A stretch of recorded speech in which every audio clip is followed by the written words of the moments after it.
নমস্কার বন্ধুরা, আমি অর্চনা চলে এসেছি আজকে নতুন একটা রেসিপি নিয়ে।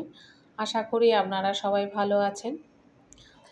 আজকের এই নতুন রেসিপিতে আপনারা দেখেই বুঝতে পারছেন যে আমি কি বানিয়েছি, আর আমি দেখাবো কিভাবে বানিয়েছি। চলুন দেখা যাক যে মাছের মাথা দিয়ে বাঁধাকপি রেসিপিটা কিভাবে বানিয়েছি। প্রথমে কুকারের মধ্যে কিছুটা জল দিয়েছি, তারপর বাঁধাকপিগুলো খুব সরু সরু করে কেটে নিয়েছি। দেখে বুঝতে পারছেন যে আমি কত সরু সরু করে কেটেছি। আর এর মধ্যে সামান্য একটু নুন দিয়ে এটাকে একটু ভাবিয়ে নিতে হবে। একটা সিটি দিলে এটা আমি নামিয়ে জল ঝারিয়ে নেব। আর এরপরে কড়াইতে একটু সর্ষের তেল দিলাম, দিয়ে মাছের মাথাটা আমি ভেজে নেব। মাছের মাথাটা আমি দুটো টুকরো করে নিয়েছি, খুব ভালো করে ভেজে নিয়েছি। মাছের মাথা ভাজা হয়ে গিয়েছে, এবার আমি তুলে নেব। মাছের মাথাটা খুব মুচমুচে করে ভেজে নিতে হবে। আপনারা দেখতেই পাচ্ছেন যে কত মুচমুচে করে ভেজেছি। মাছের মাথা ভেজে নেওয়ার পরে কড়াইতে আরও কিছুটা তেল দিয়েছিলাম। তারপরে তেজপাতা, শুকনো লঙ্কা একটাই দিয়েছি, লবঙ্গ, দারচিনি, এলাচ দিয়েছি। লবঙ্গ দুটো, এলাচ দুটো, দারচিনি খুব সামান্য একটু দিয়েছি।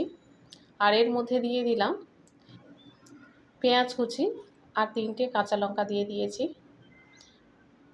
পেঁয়াজটা একটু লাল লাল করে ভেজে নিতে হবে।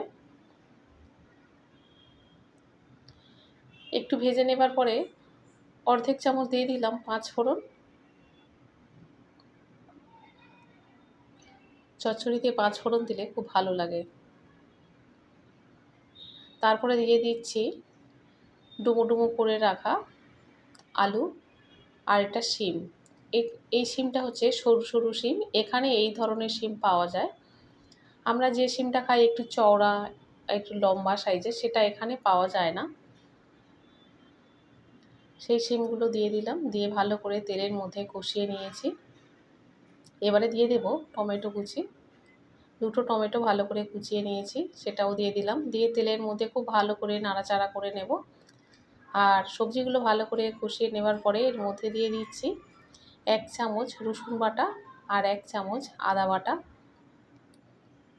এই দুটো দিয়ে খুব ভালো করে কষিয়ে নিলাম। তারপরে বাকি মশলা দিয়ে দিচ্ছি জিরে, ধনিয়া গুঁড়ো 1 চামচ করে, গোলমরিচের গুঁড়ো অর্ধেক চামচ, হলুদের গুঁড়ো 1 চামচ, লাল লঙ্কার গুঁড়ো 1 চামচ, নুন স্বাদ মতো, চিনি সামান্য একটু দিচ্ছি। চিনি দিলে চিনিটা একটু সামান্য বলবো না, একটু বেশি পরিমাণে দিলাম, একটু মিষ্টি মিষ্টি হবে।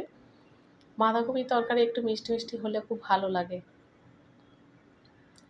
তারপরে ভাবিয়ে নিয়েছিলাম বাঁধাকপিটা, সেটা দিয়ে দিলাম। খুব বেশি ভাবালে গলে যাবে, ভালো লাগবে না। একটা সিটি দিয়েই সঙ্গে সঙ্গে আমি নামিয়ে জল ঝারিয়ে নিয়েছি। এখানে আর জলের ব্যবহার করব না। ভালো করে ঢাকা চাপা দিয়ে কষিয়ে নেব। এমনিতেই একটু জল উঠছে। মাছের মাথাটা দিয়ে দিলাম, দিয়ে বারবার কষলে এটা কি হবে, মাছের মাথা এমনিই ভেঙে যাবে। এভাবে ঢাকা চাপা দিয়ে কষিয়ে কষিয়ে রান্না করে নিয়েছি। জলের ব্যবহার করিনি। জল দিলে খুব একটা ভালো লাগে না। আমি এভাবেই রান্না করি, আমার খুব ভালো লাগে। হয়ে গিয়েছে বাঁধাকপি চচ্চড়ি। এখানে সামান্য একটু গরম মশলা দিয়ে দিলাম আর অল্প একটু ঘি দিয়ে দিচ্ছি। ঘিটা দিলে অসাধারণ সুন্দর লাগে, একেবারে অনুষ্ঠান বাড়ির মতো বাঁধাকপি চচ্চড়ি। এত স্বাদ লাগে যে কি বলবো। আর একটু মিষ্টি মিষ্টি হয়েছে, খুব ভালো খেতে হয়েছিল। এভাবে রান্না করলে খুব স্বাদ হয়, একদম অনুষ্ঠান বাড়ির মতো বাঁধাকপির তরকারি।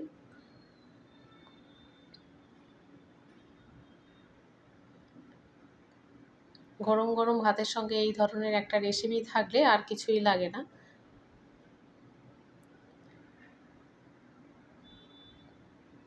দেখেই কত সুন্দর মনে হচ্ছে, কত সুন্দরও খেতে হয়েছিল।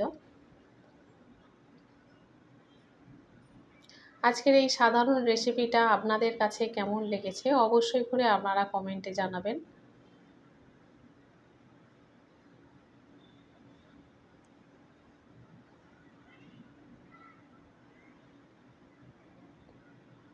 আমি অর্চনা, আপনারা দেখছেন অর্চনার সহজ রান্না।